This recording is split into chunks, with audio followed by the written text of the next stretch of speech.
हरे कृष्णा। सभी भक्तजनों को मकर संक्रांति की हार्दिक शुभकामनाएं। आज से ही माघ भी प्रारंभ हो गया है। आज हम आपको सुनाएंगे कुंभ की पौराणिक कथा और बहुत ही रोचक ज्ञान। बस आप ऐसे ही हमारे चैनल को प्यार देते रहें ताकि हम आपके लिए ऐसे ही अच्छी अच्छी पौराणिक कथा का संचार लाते रहे। तो बात करते हैं कुंभ की। कुंभ का शाब्दिक अर्थ है घड़ा, सुराही, बर्तन। ये वैदिक ग्रंथों में पाया जाता है।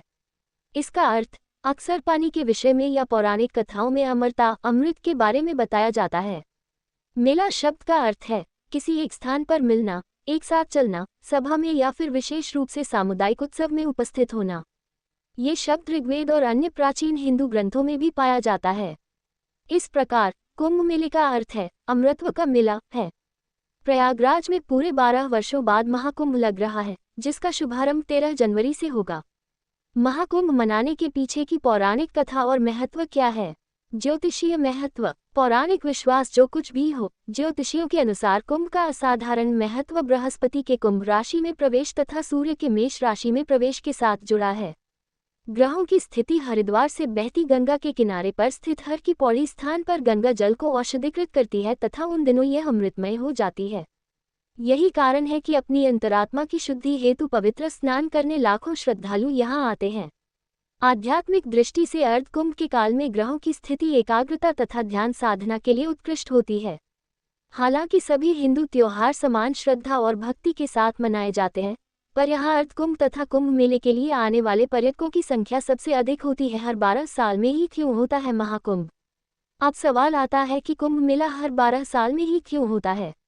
दरअसल पौराणिक मान्यताओं के अनुसार जयंत को अमृत कलश लेकर स्वर्ग पहुंचने में 12 दिन लगे थे।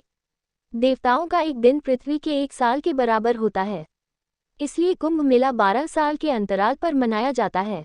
महाकुंभ केवल एक धार्मिक आयोजन नहीं है, यह आस्था, संस्कृति और परंपरा का संगम है। यहाँ लाखों लोग पवित्र नदियों में स्नान करने आते हैं। मान्यता है कि इससे उनके पाप धुल जाते हैं और जीवन में सफलता मिलती है। पूरे 12 वर्षों के बाद महाकुंभ मेला का आयोजन किया जाता है। महाकुंभ सबसे बड़ा और प्रमुख धार्मिक अनुष्ठान माना जाता है। कुंभ मेला में लाखों करोड़ों की संख्या में श्रद्धालु आते हैं। कहते हैं कि जो भी व्यक्ति कुंभ स्नान कर लेता है उसके सभी पाप मिट जाते हैं। इतना ही नहीं, उसकी सभी मनोकामनाएं भी पूरी होती हैं। महाकुंभ दौरान विशेष पूजा अर्चना, यज्ञ और अन्य धार्मिक अनुष्ठान आयोजित किए जाते हैं। संगम नगरी प्रयागराज में 13 जनवरी 2025 पौष पूर्णिमा से महाकुंभ शुरू हो रहा है। तो चलिए अब जानते हैं कि महाकुंभ मेले के पीछे की कहानी क्या है। साथ ही जानेंगे महाकुंभ का धार्मिक महत्व। पौराणिक कथा के अनुसार जब देवताओं और असुरों के बीच समुद्र मंथन हुआ था, तब समुद्र मंथन के दौरान भगवान धन्वंतरी अमृत कुंभ यानी कलश लेकर प्रकट हुए। देवताओं के संकेत पर इंद्रपुत्र जयंत अमृत से भरा कलश लेकर बड़े भागने लगे और असुर जयंत के पीछे भागने लगे। अमृत कल्प की प्राप्ति के लिए देवताओं और दैत्यों के बीच 12 दिन तक भयंकर युद्ध हुआ। माना जाता है कि देवताओं का एक दिन मनुष्य के 12 वर्षों के बराबर होता है। इस युद्ध के दौरान जिन जिन स्थानों पर कलश से अमृत की बूंदें गिरी थी वहां कुंभ मेला लगता है। अमृत की बूंदें इन 4 जगहों पर गिरी थी: प्रयागराज, हरिद्वार, उज्जैन और नासिक। इन चारों स्थान पर कुंभ मेला का आयोजन किया जाता है। महाकुंभ का महत्व।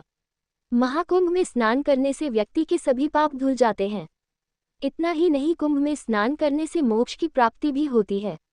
इसके अलावा कुंभ मेला आध्यात्मिक ज्ञान, सांस्कृतिक आदान प्रदान और सामाजिक समरसता का भी प्रतीक माना जाता है। लोग आध्यात्मिक ज्ञान और मानसिक शांति के लिए भी कुंभ मेला में आते हैं। बता दें कि महाकुंभ में नागा साधु से लेकर अन्य अलग अलग बड़े बड़े संत पधारते हैं, जिनका आशीर्वाद लेने के लिए श्रद्धालु दूर दूर से कुंभ मेला में शामिल होने आते हैं।